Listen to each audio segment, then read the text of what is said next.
Hi, this is Sam Lagana with the Los Angeles Rams. Whose house? You're listening to the Los Angeles Rams UK podcast.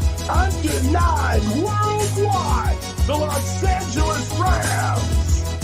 It doesn't get any better than this. Let's go Rams! Good evening and welcome to episode 82 of the LA Rams UK podcast, Bye Week. I'm your host, John, and joining me as always is Andy. Andy, how's it going, mate? I'm great, thanks, mate. How are you? Yeah, not bad. Have you enjoyed your week off of being subjected to not horrific performances, but stressful performances by the Rams? Yeah, it's been nice just to have that week off and just sort of enjoy the week rather than, worried about what's upcoming. Yeah, it's been not bad. So, how did you watch any of the games in week 7? Yeah, I did watch a couple of games. I watched the Steelers Bucks game, and then I watched the 49ers Chiefs. I watched those two, but I didn't watch any of the later games because I want to. It's my week to be able to have a decent night's sleep on a Sunday. yeah, definitely, man. What did you make of just on the topic about the Niners game? Because obviously the Niners are our week 8 opponents. I think Kansas showed us how you can defeat them, basically. And that's, I think we need to go to their sort of game pass plan of, plenty of pass rush, get at them, blitz them, get Jimmy Garoppolo worried. We saw it last year, the success if you do it. And I think it just shows that is how you defeat them with Jimmy Garoppolo back there. Yep, I didn't see many of the games, but that was the one game that I did make sure I had Red Zone on. I missed the early window, but I made sure I could add it on for the second. The late window, just so I could keep one eye on how they were getting on. And yeah, the Chiefs just seem to be all over them, and it just kind of shows you get to Jimmy G, put pressure on him. He'll just crumble. Try to throw Hail Marys in the red zone, and that. So, what did you make? Well, I suppose we'll get around to it. So obviously we're here this week to talk about the bye week that's been, and also preview week 8. So just starting off with the bye week, it kind of affects us, but doesn't affect us because it affects our opponents. The main talking point coming out of the bye week is the Christian McCaffrey trade. Now, like I said, obviously it's a trade to the 49ers, but the Rams were in the trade. What is your opinion on CMC going to the Bay Area? Are you gutted we missed out on him, or do you think actually we don't need him? Honestly, I don't think we need him. It would be lovely to have that Gucci sign, and I think it's kind of what the team, fans expect from the team every year. But I think for what he went for, it wasn't worth it for a guy who you don't know whether he's going to even give you half a season at times over the last few years. He's still that dynamic player, but he's that injury prone now, and his contract's pretty for a running back.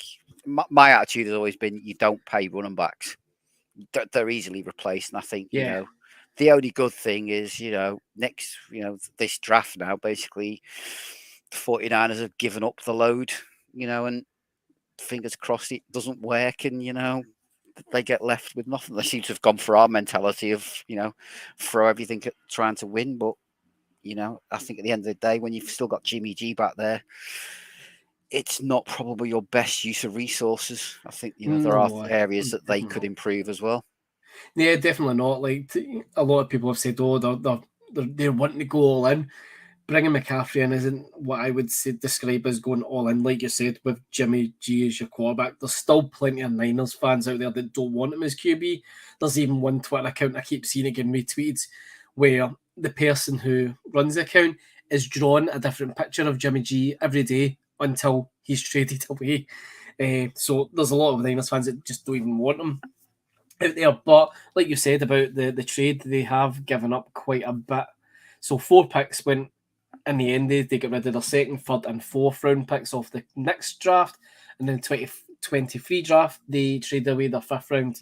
Now, I did mention about us being involved. So when it eventually broke out what the actual package was, the Rams did offer 2nd and 3rd rounds for the next draft, plus 5th from the 2023. So On the face of it, that looks like we couldn't match them. And the reason we didn't match them is because our fourth round pick for next year went on Sonny Michel last year.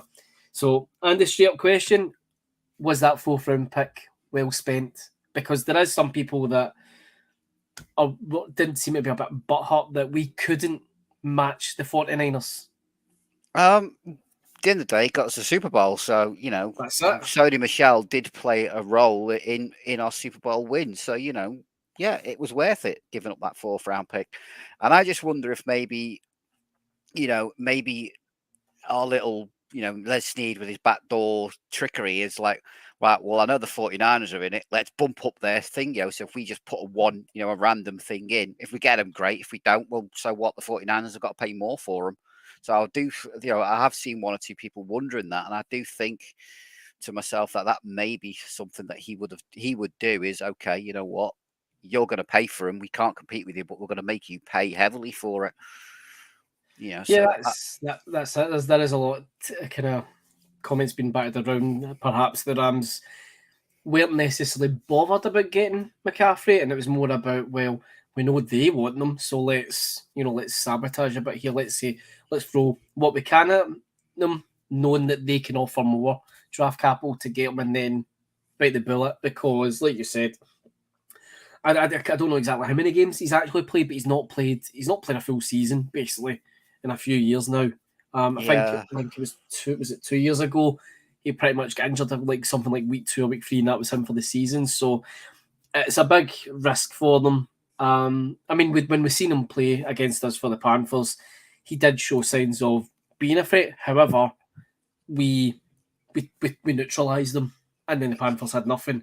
So I'm not particularly worried about him being on the 49ers, because regardless of the results we've had against them over the last couple of years, it has been a kind of a neutralising kind of game where essentially we're not getting many yards between us each, and it's going to come down to who can air it out the best.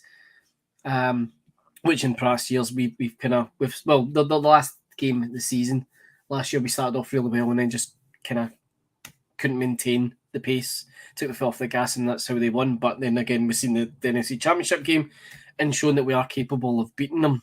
So in terms of trades, are you surprised to see nothing's materialised as of yet with the Rams?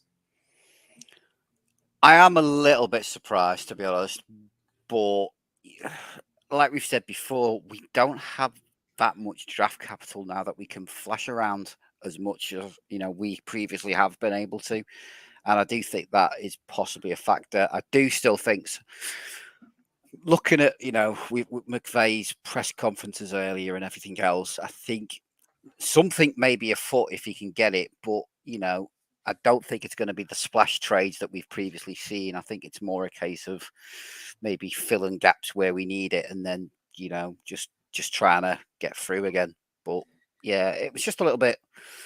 I think it's more everybody. It's all the rumors: CMC, Brian Burns, Robert Quinn. All these players' names are getting tattled around. And you sort of like, is this just press talk, or are the team actually genuinely looking at these guys? So I think it's just a case now. We're just gonna have to wait and see. We've still got 4 or 5 days before the trade deadline, so I wouldn't surprise me if something comes in. But I would not also be shocked if we didn't actually do anything this year. Yep. Sorry, it's just as you mentioned there, the trade deadline is on the 1st of November. We've actually had a few questions in about kind of trade topics, so I'll just rather than wait to the end, just while we're on the top of the bye, we can talk trade. I'll just bring them in. So you mentioned Brian Burns. So Sammy Aid asked us, there's rumours we're interested in trading for Brian Burns. Do you think it should be a player position we should be targeting? And if not, who or what position would you want? He'd be an interesting signing for us, to be honest. For that pass rush capability. I do like the player. I always have liked the player since he came out of college.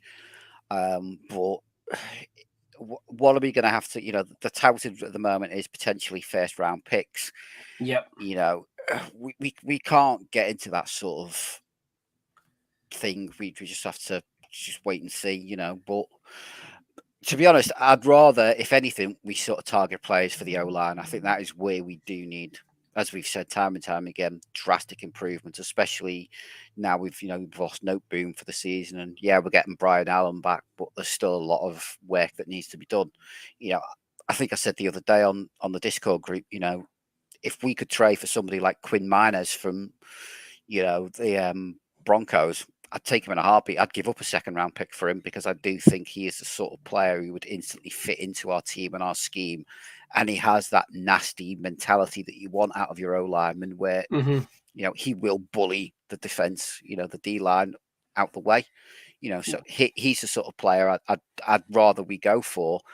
And to be honest, maybe somebody, if again, like Andrew, I've mentioned him before, but Andre Dillard from the Eagles, you know, especially now we've lost Noteboom, he would be the perfect for me band-aid to come in for the year, and he'd basically be plug and play at the left tackle straight away. And I do think he would give us, personally, I think he could actually end up being a better player than Noteboom on that left tackle spot for us.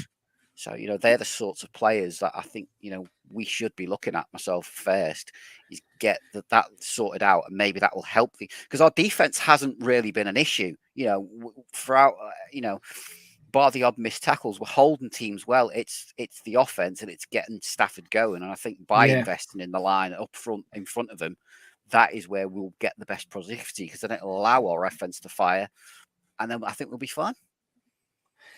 Yeah. From my perspective, I think the O-line has got to be the priority. Did I see, was it Quinn Miners? He was in LA, was he not?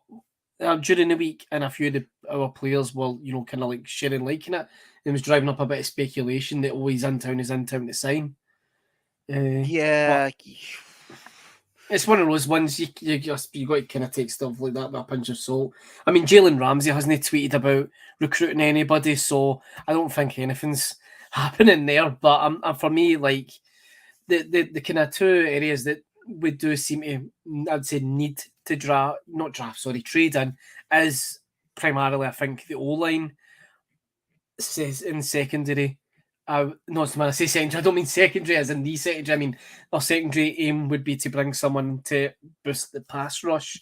But just as you mentioned there about left tackle, just diverting towards the Rams news. So you mentioned about Brian Allen. He's back in practice this week. He was never on IR. He was just out injured. We have moved Alaric Jackson, I believe, to left tackle full time now. And we waived Jeremiah Colon as well. But I think it's because he was pretty much taking up a roster spot that was filled by, I don't know if it was Van Jefferson when he went on IR. On the topic of Van Jefferson, he's back from IR this week. Troy Hill's back, and just earlier this evening, Kyron Williams has been designated return to practice, and Trayvon Howard is also due to return as well. So how do you feel about the guys that are coming back? We did say last week we were hoping to be sitting here a week on and having, you know, a good couple at least back. So how do you feel about the guys returning? Yeah, I'm happy. You know, I think Van Jefferson will give us that little bit extra, you know, up front. The only thing that does worry me with him coming back is Benny Scholes is basically taken the wide receiver free place off him.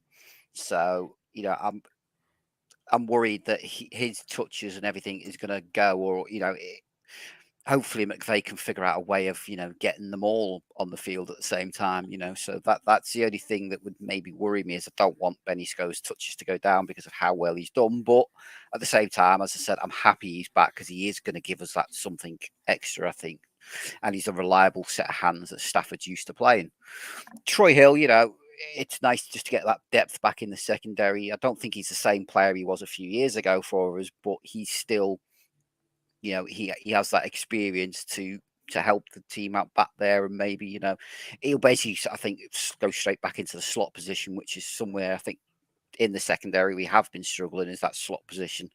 So he's nice. And to be honest, Alaric Jackson going to left tackle, that was his position in college anyway. So I don't see any massive issues for him. And he, like we said, you know, for the Panthers game, I think when he moved to left tackle, the line actually looked more stable with him out in that position rather than playing the guard position. So, hopefully he can continue to play well, and we'll just, we'll see how it goes. But Brian Allen being back, I think it's just simply for Stafford. He knows him. It's a comfortable thing for Stafford, and I think the bond between a centre and the quarterback, I think, is quite understated of just how big a thing that is between those two. So hopefully, again, that will help Stafford moving forward. That he's got his reliable centre back for him. Yep. So just one of the questions going from Lewis Perry was around the guys that have returned. Of Jefferson, Hill, Williams, Allen, Shelton, which one of them do you think will have the biggest impact for the rest of the season? That's a good question. Actually, you never really know, do you? I think for me, like you touched upon it, I think Allen is the one that I'm hoping will have the biggest impact because, like you said, Stafford's got that kind of working relationship with him as centre that hopefully it gives a bit more stability on the line. So for me, I'm hoping that Allen is that biggest impact out of the guys that are returning. Yeah, I think hopefully out of them all, to be honest, for me, I'm hoping would be Williams, just to give us that something back there again on the that change of pace that I think we do need in in our running back room. I think he was quite hyped up coming into the season. Unfortunately, he got injured. So hopefully that hype wasn't just, hype, and there is actually something there, and maybe he can get our running game going productively week in, week out. And combination of Henderson as more the power back and Hill and Williams as, that speed element will actually help the team. Yep. Just on you saying Williams there, another question we did get in from Daniel Flint was, do you think our leading rusher at the end of the season is already on the roster? Do you think Henderson's a leading rusher? Do you think Williams could potentially be when he comes in? What's your thoughts?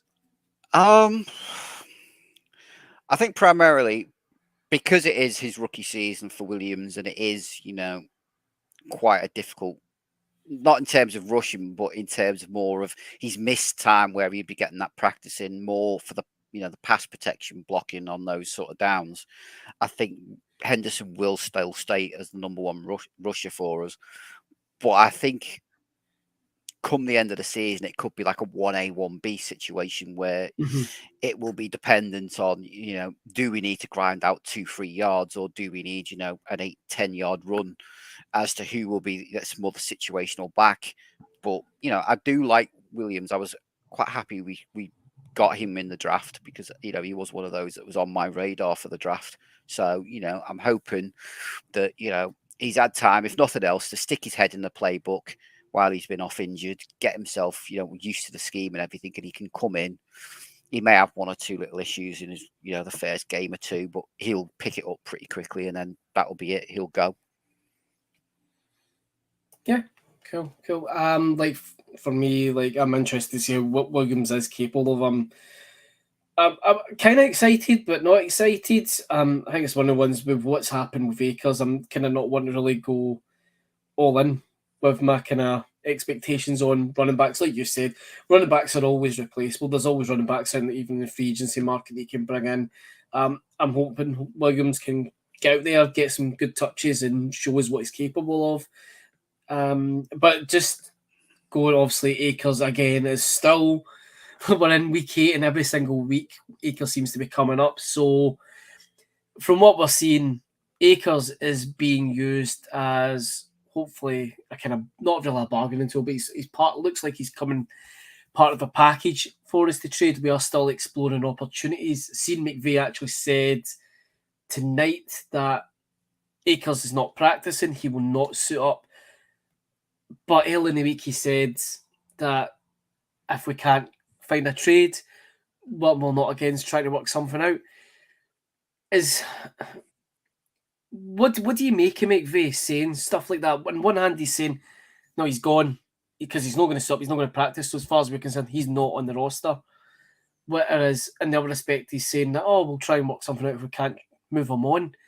What do you think McVay's stance on it? Do you think it's just a case he's not really sure and he's trying not to plan on him not being here as opposed to being here?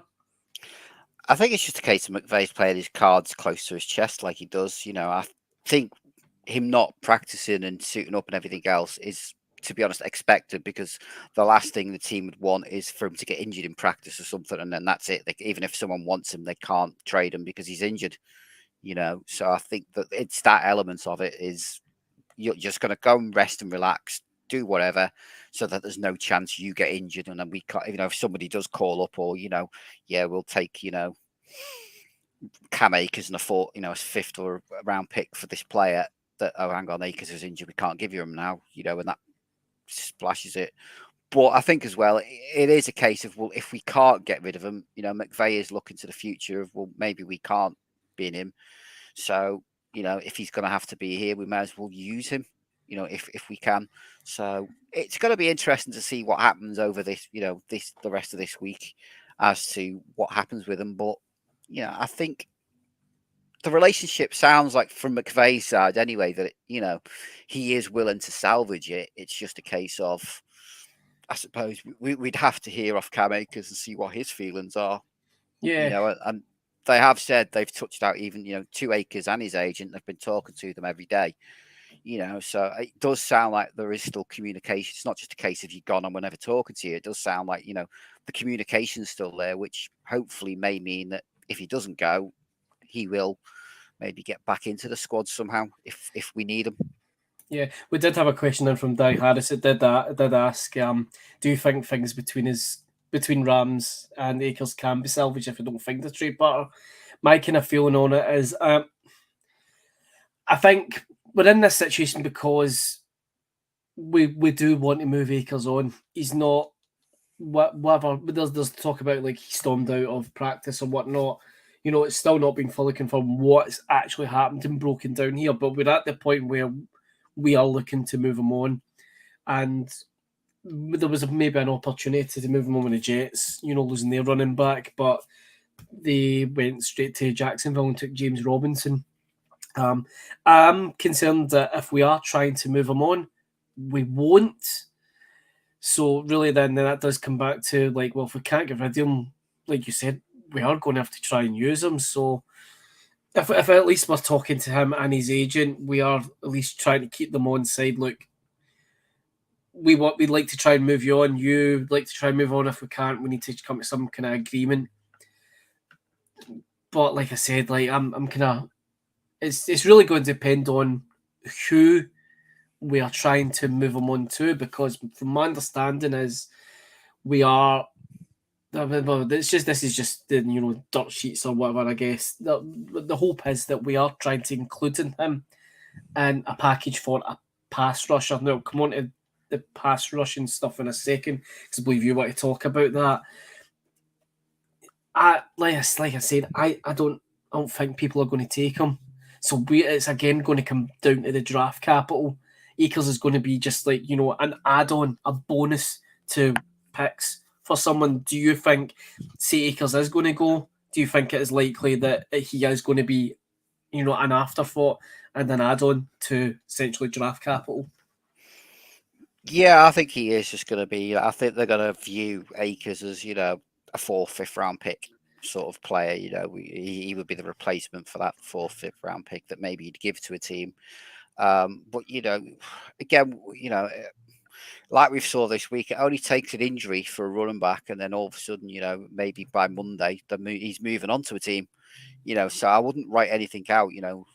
We still have, after the weekend, an injury to a running back, and that's it. A team all of a sudden who wasn't interested in him, or maybe we'll take it, we'll give you them for a 7th round pick next year. All of a sudden, he might just sort of become a little bit more, tradable. So I think that's, again, I think something the Rams are looking at is, time is still on our side to be able to do this if we have to do it. But that we're not also in a situation, I think, for the team where it's a case of we need to get rid of him for the draft capital. It's if we get a decent offer, we'll take it. If we don't, well, we can work around it. It's not as if we've got to dump a massive contract because we need to get rid of it. He's only on his rookie contract still, so it's more than affordable for the team. Yep, and just like on the running back topic, like in terms of, there's people out there like the kind of consensus online is it's either let's trade for a running back, let's trade for an O-lineman, let's trade for a pass rusher. But also tonight I seen that we are apparently looking at Brandon Cooks from the Texans. Is that a move that you would welcome, or do you think it's just we're just putting the feelers out just to see? I don't know whether it's feelers or whether it's just paper talk to fill columns, and to get the clicks. It's one of those clickbait things. I think we have that with the team that we get linked to everybody. He'd be an interesting signing to get. He's one of these players again. He always seems to, no matter what his quarterback, what the situation, he's always just been one of those puts up 1,000-yard seasons every year. The thing for me is because of we basically dumped him. Would he want to come back? Well, that's it, yeah. Would he? Hang on, you dumped me a couple of years ago to the Texans for me to rot, and now you want me back. So I don't think. I think if he had options, I don't think we'd be his first choice anymore. Again, we're just getting players back. We're getting the likes of Van Jefferson back. Really, we need to, give the likes of Robinson, Van Jefferson a chance. We've got Benny Sco back there as well. We don't need. It's one of those positions. It would be a luxury one rather than a need for the team for me. Yeah, the other thing is just hypothetically speaking, say we do trade for him. It's his third trade in 6 seasons, I believe he's been in the league. So the guy has moved about quite a bit, and like you said, he was previously with us, and we moved him on. Hypothetically speaking, if we do bring him in, I would pretty much say that buries any talk of OBJ being a Ram this year. The OBJ thing's still going around, obviously in the background. He's still going around seeing other teams. And I can't remember who it was that put it out, but the tweets that I'd seen was detailed. This is the actual timeline for OBJ playing with anyone, no matter what team it is. He can't. So say if he's signed now, he can't actually train until into November, the second week or the middle of November. So you're talking it's December before he could play for anyone. So. That for anyone in any doubt why OBJ hasn't signed with anyone, that's why. If he's going to sign with anyone, it's going to be as late as possible because he isn't going to see a snap until December. So Cook's been mentioned. I don't think personally there's anything in it. It's probably just paper talk. Rams get linked with most players, these days. And until before Van Jefferson comes back. The papers probably and the guys, the media guys online probably say, well, the Rams have a need at wide receiver. Good chance, maybe a week or two's time, that need's not there. Van Jefferson gets back up to scratch, and because we'll also have Cup, we'll have Robinson, we'll have Skoranek, and we'll have Van Jefferson.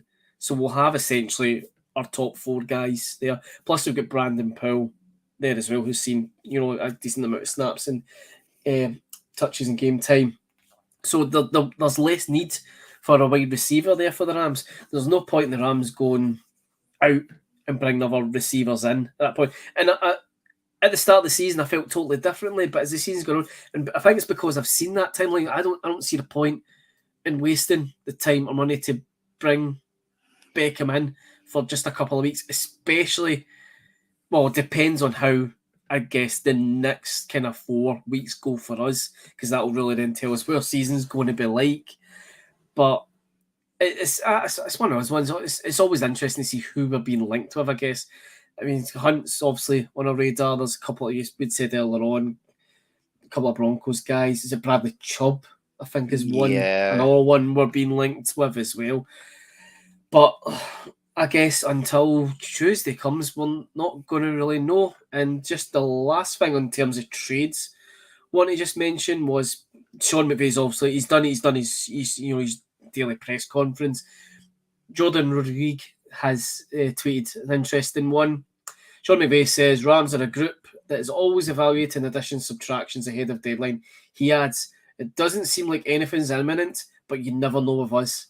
And she then finishes the two up by saying, and I'd maybe advise going to look at the clip of his face as he said that part. So who knows? We never know what's going on in the background.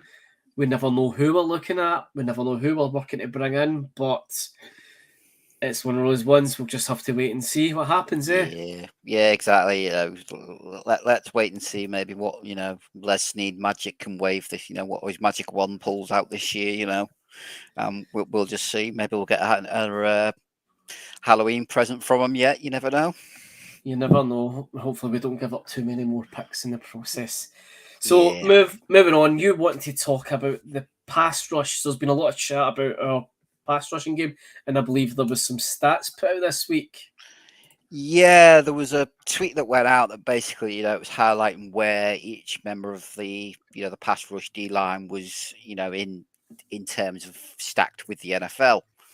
And obviously there was, Aaron Donald's up there at, number 7, which, a lot of people are saying is low for him, but, there are a lot of good pass rushes out there. And don't forget, he's still a defensive tackle. He's not actually an edge rusher. But then there was other stats of, Greg Gaines, Sean Robinson. And I think this is where people get a little bit confused. Greg Gaines and Sean Robinson, they're not in the D line as a pass rusher. They're there as run stuffers. That is their role. It's just basically stuff the run. Which, most, unless you are lucky, you're an Aaron Donald or, Grady Jarrett or, those sorts of players, who are more of a pass rushing, expertise from the inside. That isn't their job. It's nice for them to get the sacks in, and occasionally they will get one, but that is not their primary role. Their primary role is to just be big bodies in the middle, stuff that run, and then you've got, people were banging on about, Justin Hollins. Again, he's not a pass rushing edge player. He's a run stuffing edge player. And, you look at his career, even going all the way back to college, that has been his role in a team. He's always been that edge, but early down edge run stuffing player. And, the guy's only got, it shows you how, what his role is, that he's got 7 sacks in his whole career. It's not just, it is literally his whole career. He's only ever managed 7 sacks. That is where Terrell Lewis was supposed to be the guy for us, which is why you do see a lot of us first and maybe second downs. Hollins is out there on the edge, and then come third down, that's where we normally bring Terrell Lewis in. The one player I will say I am disappointed in, but I expected it, was Leonard Floyd, because I was never happy when we signed him.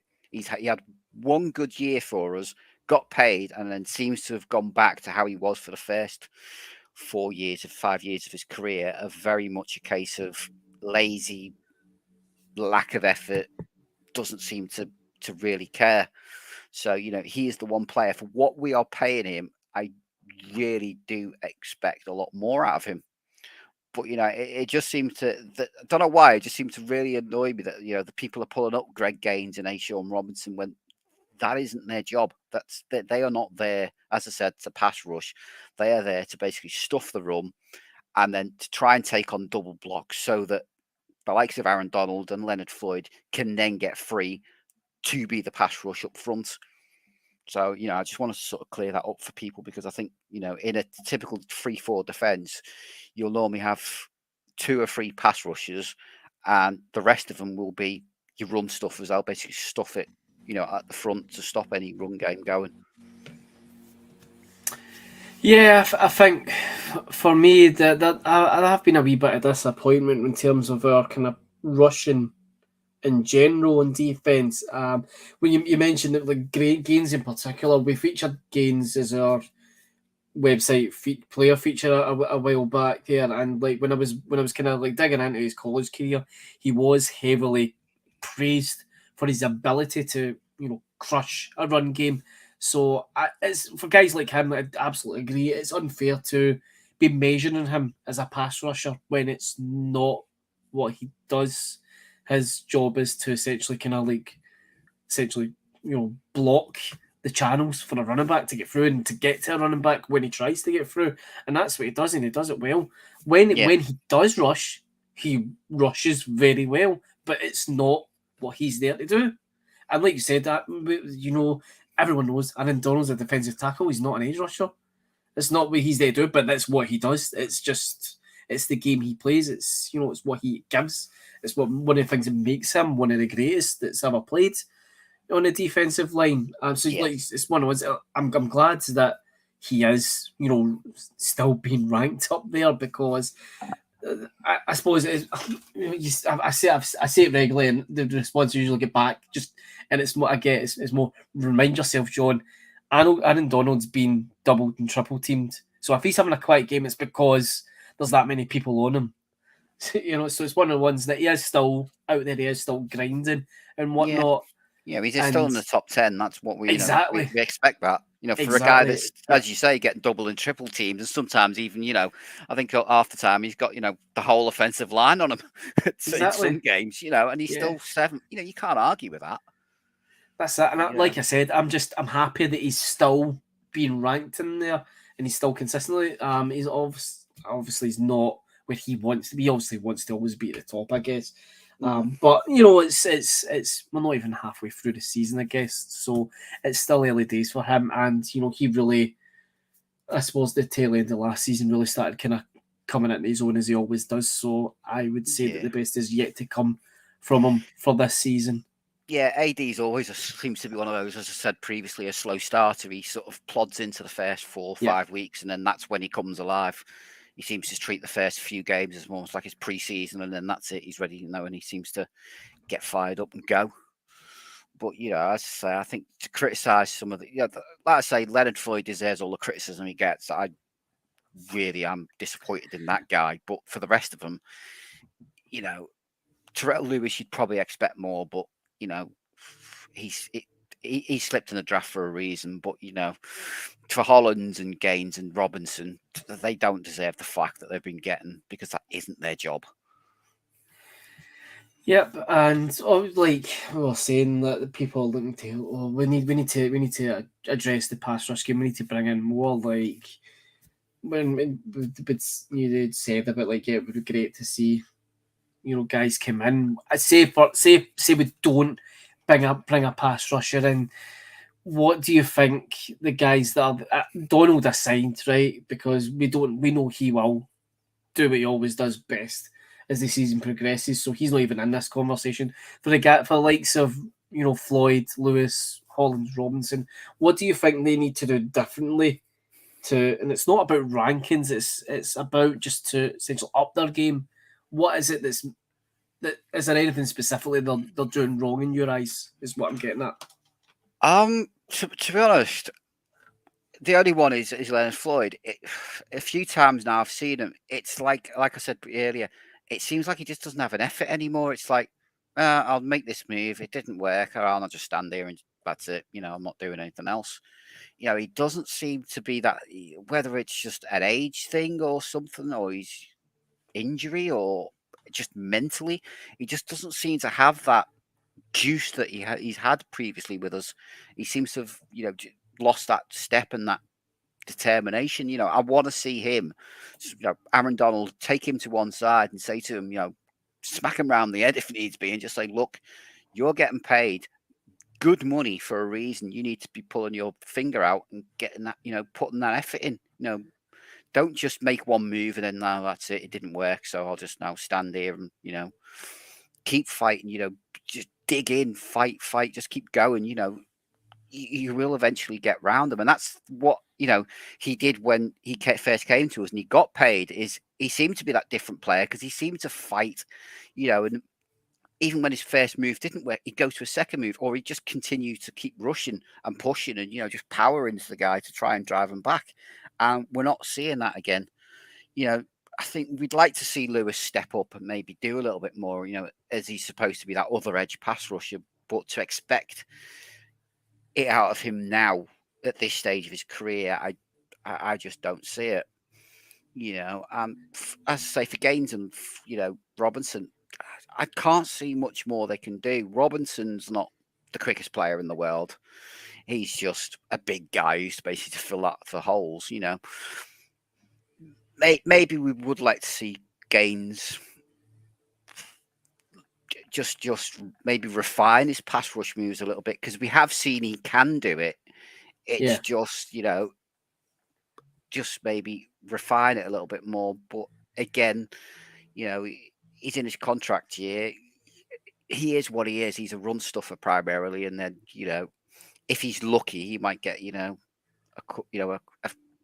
3, 4, 5 sacks a year if you're lucky. So I think it's just a case of I'd like to actually see a bit more scheming as well to help. We seem to be a very vanilla. We'll rush for, and that's it. We don't seem to do many stunts and twists and blitzes.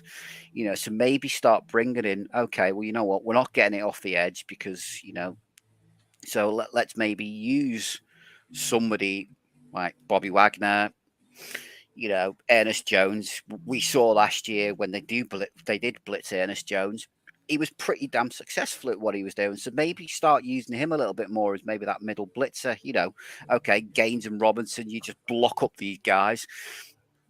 Aaron Donald's going to get double teamed, so then we're leaving it, Jones up against maybe the running back, and maybe use that to get through and maybe get that punch instead, and be a little bit more creative in how we're doing it. Yep. Just one of the guys you mentioned there was Bobby Wagner. I saw during the week he's actually ranked as one. He's ranked first amongst linebackers. Is that any surprise to you, or do you think he's going under the radar, or do you think he's not performing as well as you'd hoped in your eyes? Because for me, he's not been amazing, but he's been solid, I would say. As is most of our defense, like on the line, that there's, I think, on the whole, the defense, for the fact that they're holding teams to minimal points, with the Bills aside, I don't think no one's in really kind of stand out as being, oh my god, they're having an amazing season in defense, but it seems to be that everybody's kind of solid. Do you think Wagner is having a good season? Because let's say it was a bit of a surprise seeing he's been ranked in PFF, but is first amongst middle linebackers.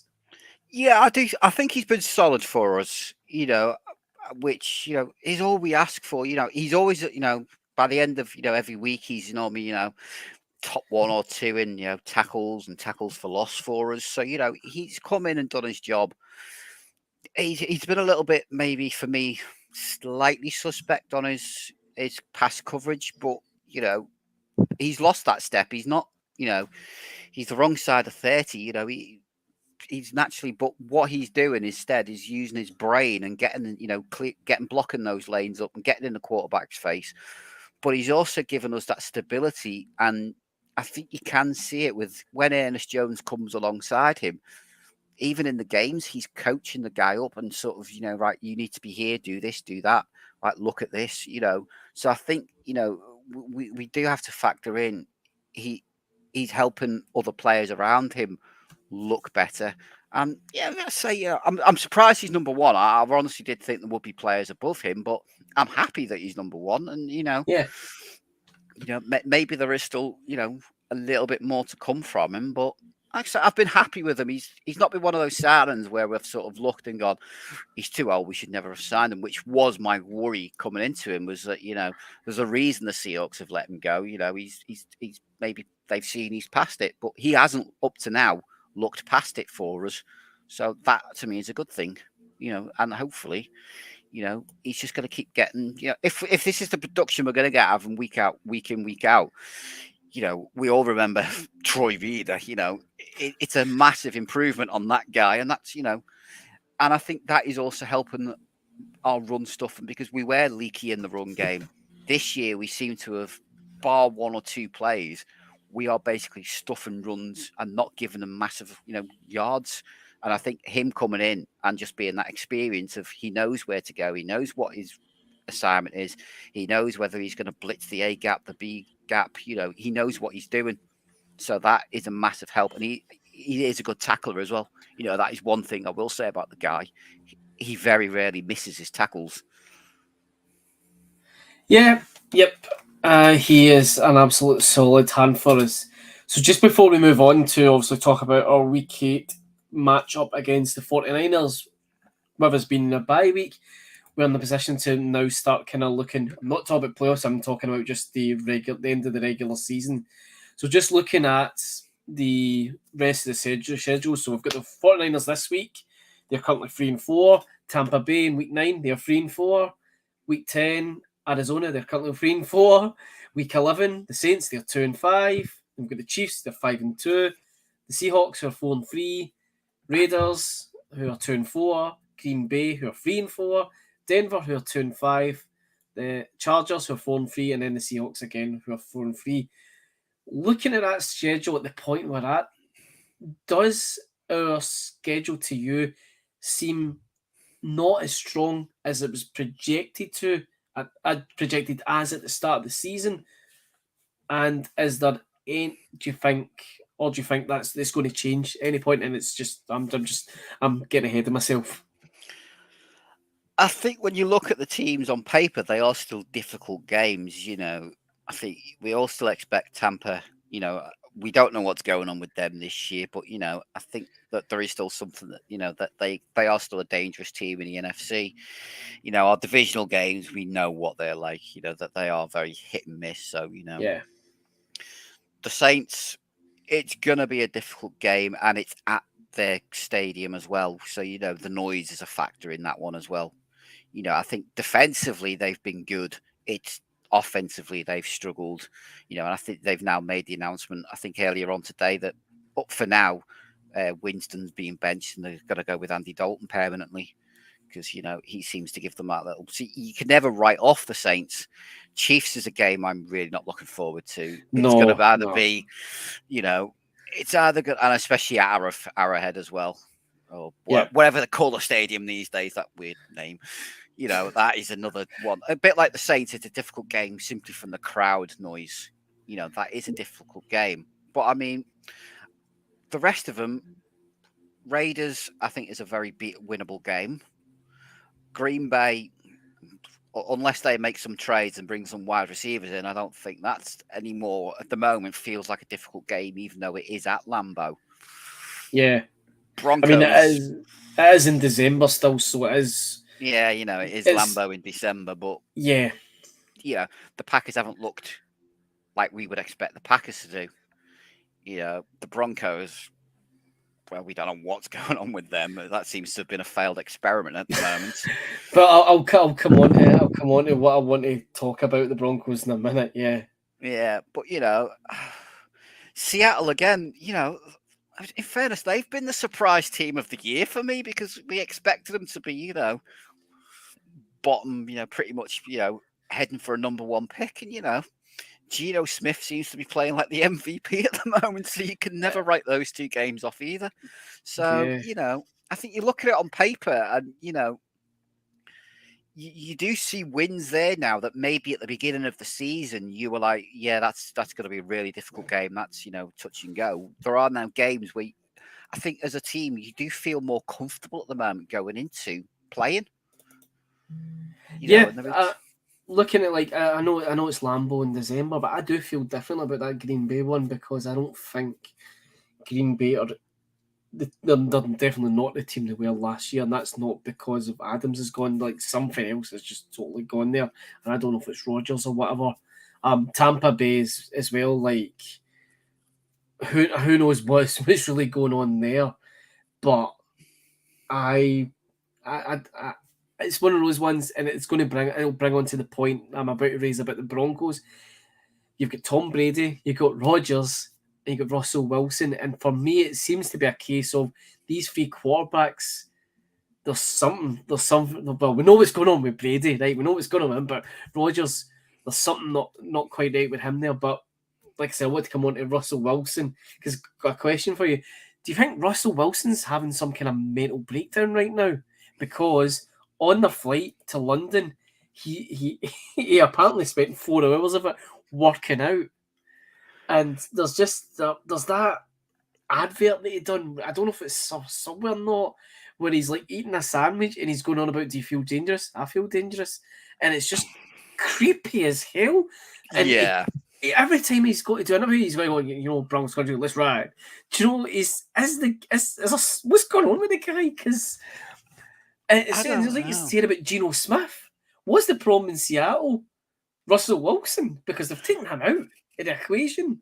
fair enough, they've lost Wagner in defence, but they seem to have improved by getting him out there. And then, right now, on my other screen as we're doing this, I'm currently watching a meme where someone has photoshopped a video of Russell Wilson trying to fire people up on a plane in his Broncos uniform. And I'm just like, there's stuff like this going about all the time, and he's turned into a bit of a laughing stock, isn't he? He is, yeah. In fairness to the guy, his offensive line has been struggling to keep him, and I think he is a little bit afraid. Where he'd normally stand into pockets and would, navigate the pockets, it seems to be he is running away a lot more. But this wasn't, I think, what the Broncos expected when they signed him. They were expecting, borderline MVP. So, I don't know what's going on. I know he did have that shoulder surgery a couple of weeks ago, but that didn't seem to be anything major. And to be honest, again, not being they brought Brett Rippin in the other day. They seem to play better with him as their quarterback than they have ever done with Russell Wilson so far this season. So, yeah, you are beginning to wonder, is there something going on? Is maybe his heart not in it anymore? Or, what's going on behind the scenes? It just doesn't seem to be the Russell Wilson, but you seem to be one of them. You can guarantee, what's the bet? He comes up against us and he plays like MVP Russell Wilson because he always seems to play well against us. It's one of them, isn't it? No, it's not going to happen, and I'll tell you why. 2 words, Aaron Donald. Yeah, hopefully, yeah. Donald absolutely loves to potentially traumatize Wilson. Wilson's got PTSD. That's why he got out of the NFC West, because he just couldn't take Aaron Donald hitting him, rushing him, getting hits on him and sacking him multiple times a season. He just couldn't take it anymore. But then obviously the schedule got released and he's got to spend Christmas Day being chased and hounded by Aaron Donald. I mean, I could see why that would, you would lose it mentally over that. Yeah, maybe so. Maybe that's what it is. Like, I don't want to. Oh no, I've got to face him on Christmas Day. That's my Christmas ruined. Thank you very much, NFL. So moving on to finally getting to it, it's week 8. So we are up against the 49ers at SoFi Stadium. The kickoff is at 8:25 because the clocks go back this week. So don't forget to put your clocks back. And the game has been announced as being on Sky Sports this week. I know. Every time I see he's get announced for Sky Sports, I'm raging. Mostly because I enjoy watching it in Game Pass because I don't have to listen to Neil Reynolds. Yeah, same here. And plus I get to enjoy the the American adverts and comment about them in Discord. The Stafford pizza one and all the other kind of weird ones that seem to just go about. The problem is watching the American adverts, you end up watching all the food, and then by half time, you've already agitated them, and you're like, I'm hungry again. I'm gonna have to eat again. I want to talk about that. There's quite a lot of pizza adverts as well, and I think it was you and I were saying it in Discord the other week. We're like, I wish I had pizza now. This is totally making me crave pizza. Like, I'm sitting there just like crisp or whatever. Like, I'm like, I feel like I've let myself down by not having a pizza order for the game, so I can maybe this week, I guess. But anyways, how are you feeling going into this one, Andy? It's the Niners, isn't it? It's one of them. It's regular season against the Niners. Nervous, uncomfortable. Not quite a panic mode yet, but we'll see come the injury reports over the weekend who's in, who's out for each team, and then we'll go from there. But there is a lot of nerves because we know traditionally they seem to have our number in the regular season games. But hopefully the team has looked at what the Chiefs did against them and then gone, right, this is what we need to do. Maybe we can mimic their game plan and get after them a little bit and maybe nullify them. Yeah, I mean, the thing is, we beat them in the NFC Championship game, so we know what it takes to beat them. And one of the key points, I guess, in trying to beat them is get to Jimmy G, rush him, put him under pressure, make him hurry up because he can't cope with pressure. Yeah, it'll be the usual ground and pounds. There'll be nothing in terms of the running game. We'll be forced to go to the air. Jefferson coming back for this game could be even if he doesn't get necessarily targets, just having him out there as another option, another route runner out there to give Stafford options and to hopefully draw players away from Robinson or Cup or even Skowronek, I guess.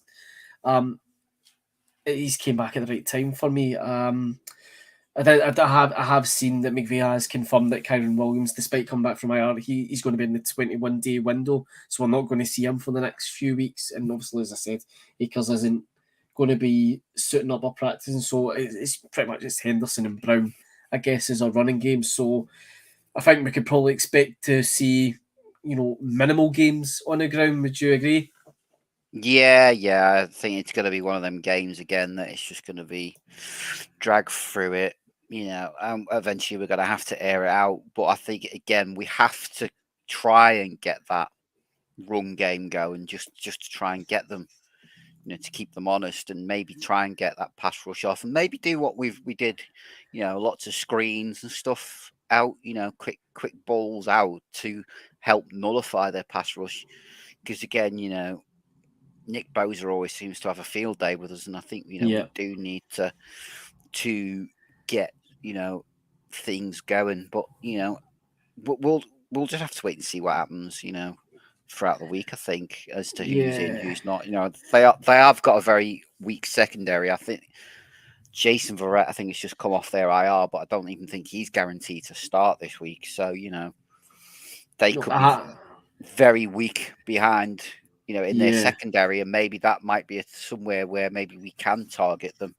If we're gonna have to go to the pass game, because it's going to be a typical we can't run. Getting those quick passes out, getting those, balls out and targeting these,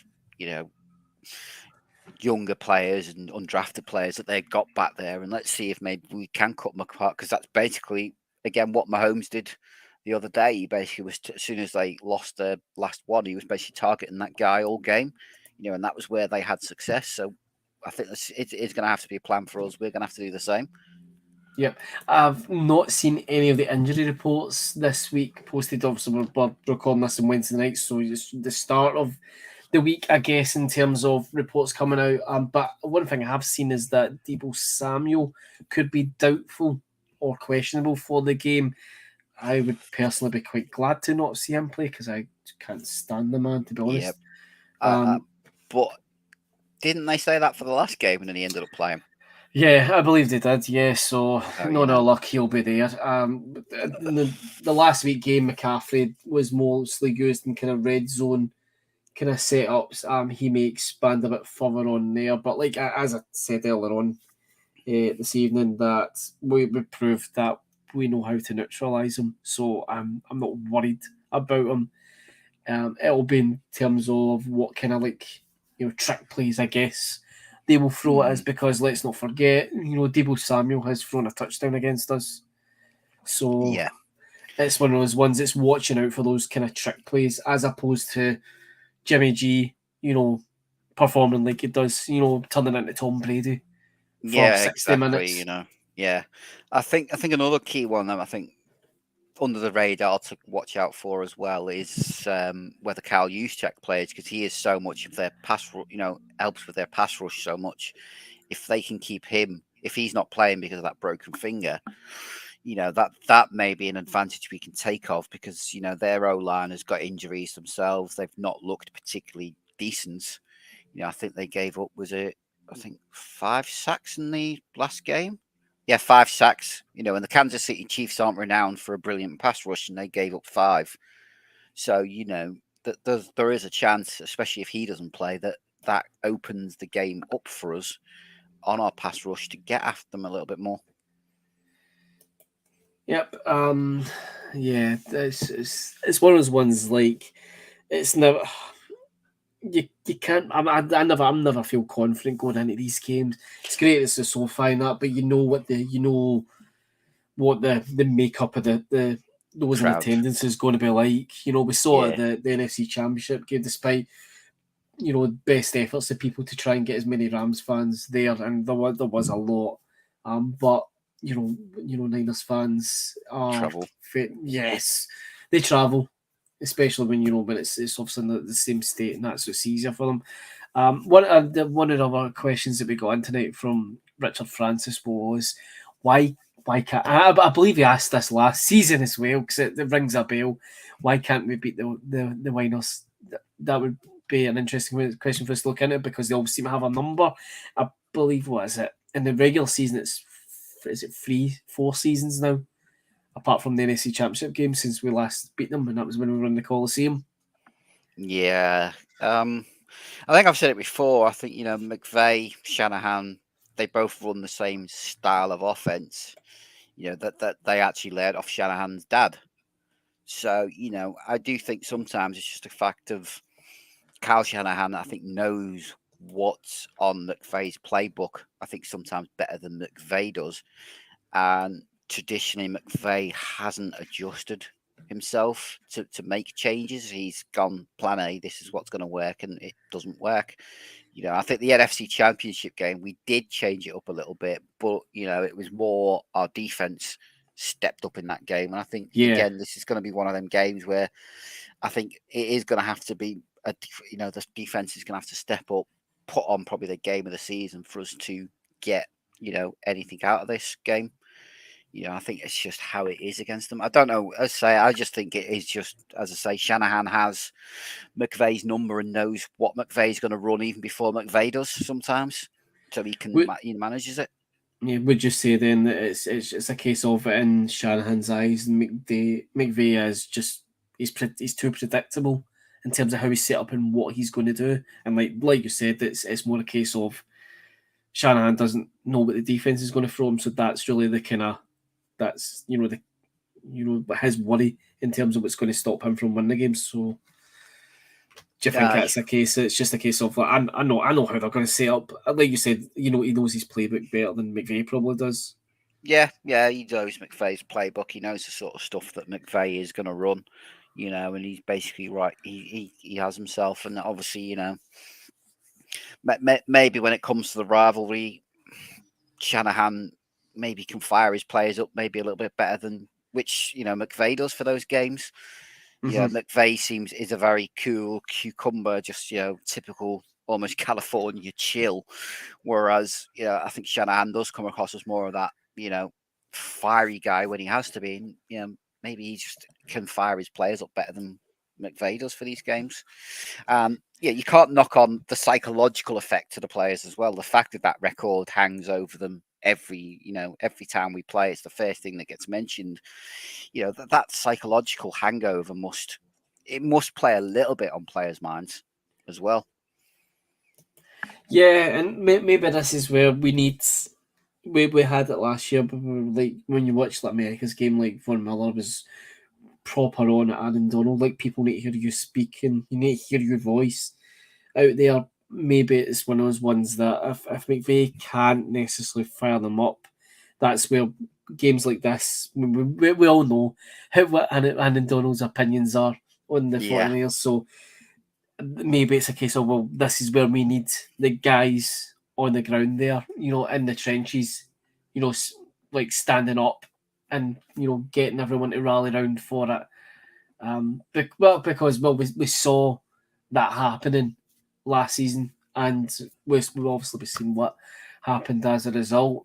In terms of how you see this game going, Andy, you predicted a win at the start of the season. Do you still feel like this is a game we can win any game, I guess, but is this a game? Do you feel like we will win the game, or do you think it's hard, I guess, coming off a bye week? Do you think that we'll have, kind of, I guess, jet lag from bye week? No, I still think we'll win it. The fact that we're coming off the bye week, the fact that we are getting some more starting caliber players back, I think is going to help us. Personally, myself, that it will give us that boost. And I don't think it's going to be one of those games again. I think it's going to be, I feel, whoever's got the ball in their hands last in the final 2 minutes of the game is going to be the winner. And I'm just, kind of hoping, it'll be us Stafford will go on one of his famous 2-minute drills that he's he is famous for, and he'll get down the field, get us into field goal range, and we'll kick the winning field goal. And I think that it's going to be one of those games. I would take that right now. See if you like, or if you offered me that right now, I would take that. I would, just on the topic of the fourth kind of quarters, right? Last year, Stafford was absolute clutch at game-winning drives. I would really like that. Would be a great game for him to be able to go back out and show that he's still capable of that. I think it would do a lot the confidence for the offense, because we've not really seen that kind of like, I guess, killer instinct to go out and drive down against the clock like that. So I would really like. I'd like to see that. I mean, well, preferably I'd like to not see that. I'd like to see us have the game put away a lot earlier than that. But such as the way these games tend to go, I'm expecting a kind of hard-fought, close game, and I think it would do our conference a lot of good. Not only just to get the win, but to drive right at the end to get the win. Yeah, the thing I'm looking at as well coming off the bye week is that if Stafford has been carrying nicks and injuries, he's had 2 weeks now to maybe rest those nicks and injuries up, which will maybe hopefully just help him a little bit, because I think that is, I think those things have been lacking in his game, and I think that's where we have seen the issues. So hopefully having a couple of weeks just to rest up, relax, even if it's just for this game, I'm not bothered. That's just, it'll give him that thing, and he'll have that capability to do what we all know he can do when he is healthy. Yep, I think it's good, like just he said, that he's had those couple of weeks to rest, because let's be honest, he's going to be throwing it quite a lot possibly this week. Maybe not in the first quarter, because the way these games kind of tend to go is they do seem to start off on the ground, and I think it's a case of both teams kind of tussling for ground and yardage, just to kind of feel out, is there anything on the ground we can get out of this game and we can kind of feel early in. But like I said, I expect this to be kind of a pass heavy game, which is where the likes of Van Jefferson coming back in, it's a good week for that happening, because it gives us more out there. And from what we've seen pre-bye week, we had Skoranek and Powell getting involved in more kind of on the ground as well. So whilst it's not your typical rushing game, it could be interesting to see like jet sweeps or whatever.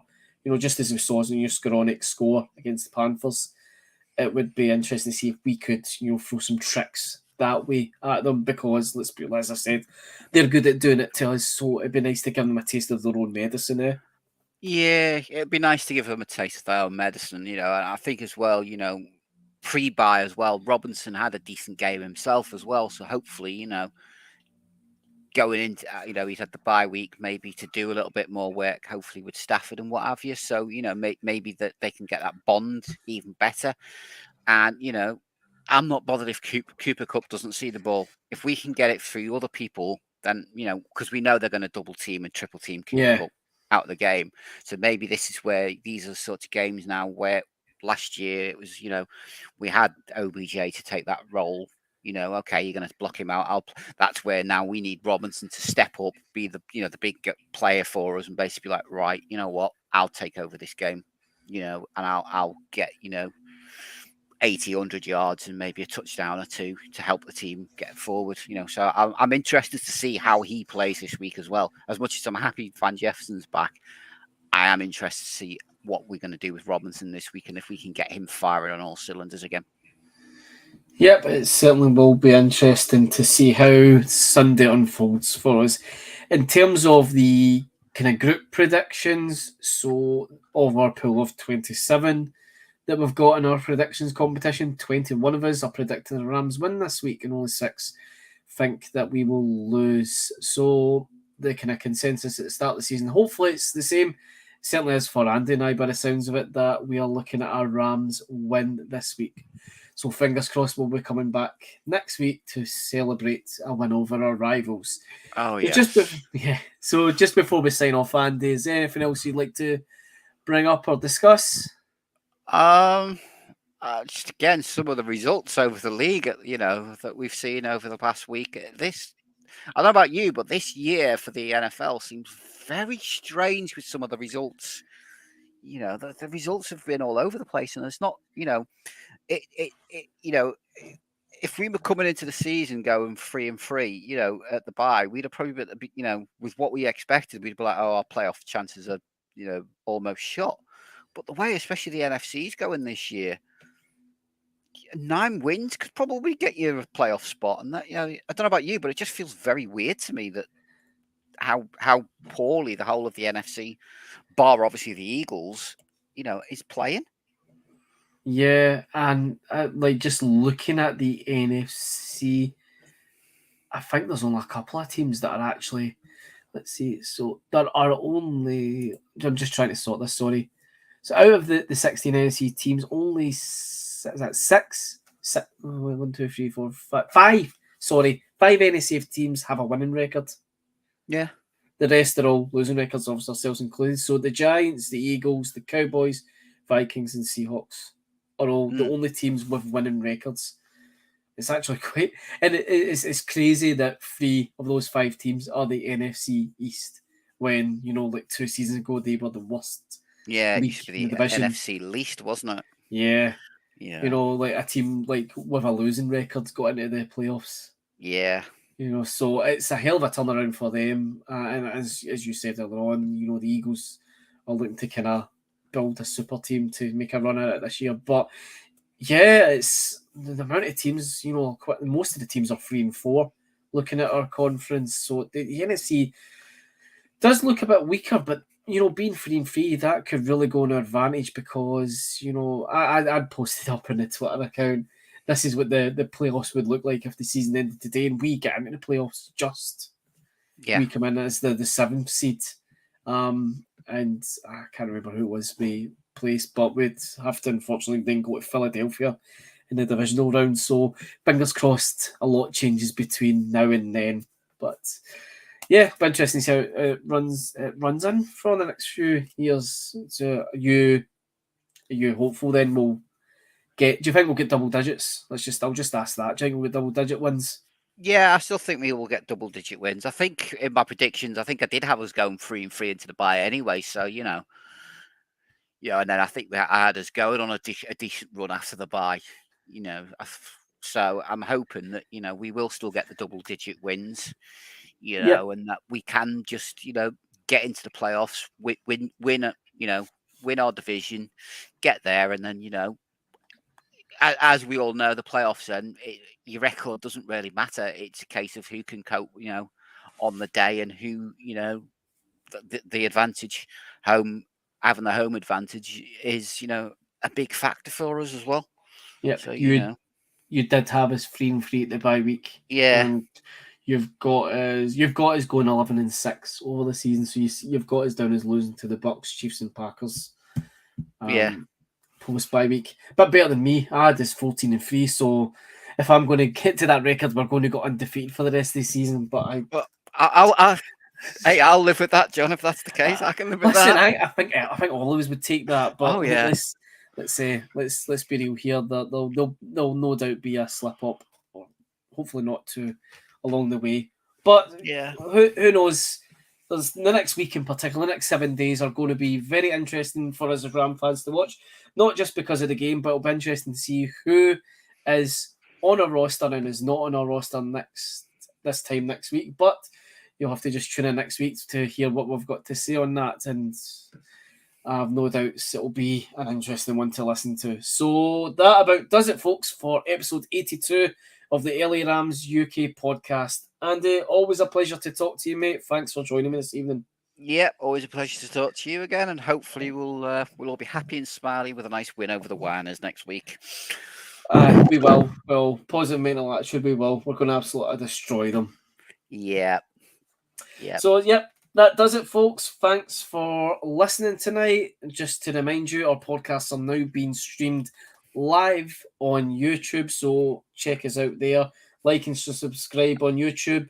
Whenever we podcast, if you're on our Discord server, we're now giving you the heads up and a link to YouTube so you can listen to Andy and I and anyone else who's enjoying us. Which, if anyone out there would like to join the podcast, please reach out to us, because it'd been always great to get other people's opinions and other people to come in and join. So if anyone would like to come on the podcast at any point, drop us a line and we'll certainly get you on. But don't forget, like, subscribe, share, all the lots, tweet, whatever. And keep on listening, folks. It's always great to get to do this for you guys, and hope you all enjoy what Andy and I get to talk about. So that about does it, folks. Thanks for all listening, and we'll catch you next week where we are, fingers crossed, talking about our 49ers loss